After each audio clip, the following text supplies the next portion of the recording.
আসসালামু আলাইকুম ভিউয়ার্স।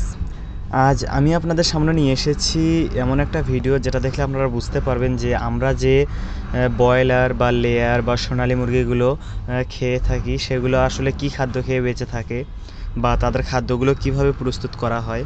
তো আজ সেই ভিডিও নিয়ে আমি আপনাদের সাথে কথা বলবো।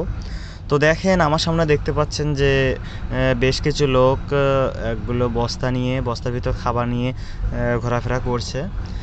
তো আমি যে ফ্যাক্টরিটাতে আছি এটাতে আসলে লেয়ার মুরগি বা ব্রয়লার যেগুলো খাবার খায়, ধান গম ভুট্টা এগুলো দিয়ে যে খাদ্যটা তৈরি করা হয় সে খাদ্যের কারখানাতে আছি।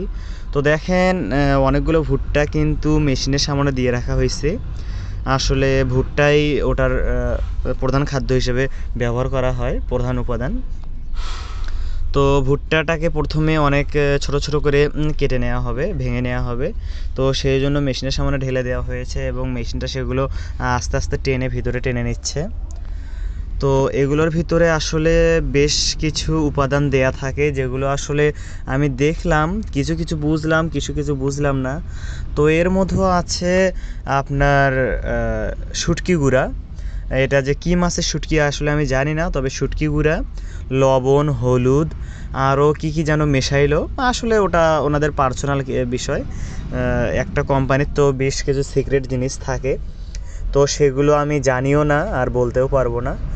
তবে ভুট্টা, লবণ, হলুদ এগুলো বেশ কিছু মেশাইলো, কিছু ঔষধও মেশাইলো। তো এগুলো আসলে ব্রয়লারের বা লেয়ার মুরগির খাদ্য হিসেবে দেশের বিভিন্ন স্তরে পাড়ি দেয়। তো দেখেন আমি আসলে সেই ফ্যাক্টরিটার ভিতরেই আছি। তো দেখে অনেক ভালো লাগতেছে আসলে কিভাবে খাদ্যগুলো তৈরি করা হয়। তো খাদ্যগুলো তৈরি করার জন্য বেশ কিছু মেশিনের প্রয়োজন। দেখেন এখানে একটা মেশিন যেটাতে ভুট্টাগুলো ভেঙে ফেলা হচ্ছে, ছোট ছোট করে ভেঙে ফেলা হচ্ছে এবং একটা বড় মেশিনের ভিতর সেগুলো যায় একত্রিত হচ্ছে এবং তাদের যে উপাদানগুলো আছে যেগুলো খেলে আসলে বৃদ্ধি হবে বা ডিম বেশি দিবে, সেই উপাদানগুলো কিন্তু সেই বড় মেশিনটার ভিতরে যে এটার ভিতর তারা মেশাচ্ছে। মেশানোর পর দেখেন তাদের সামনে দুইটা বাকেট আছে, যে বাকেটগুলো দিয়ে আসলে খাবারগুলো নামতেছে। তো তারা প্রয়োজন অনুসারে একটা বস্তায় আসলে আমি দেখলাম যে 60 কেজি করে প্যাকেট করা হচ্ছে। তো তাদের মাপ অনুযায়ী ও যে দেখেন একজন চাচা, উনি হচ্ছে নির্দিষ্ট মাপ অনুযায়ী সেগুলো প্যাকেট করতেছে।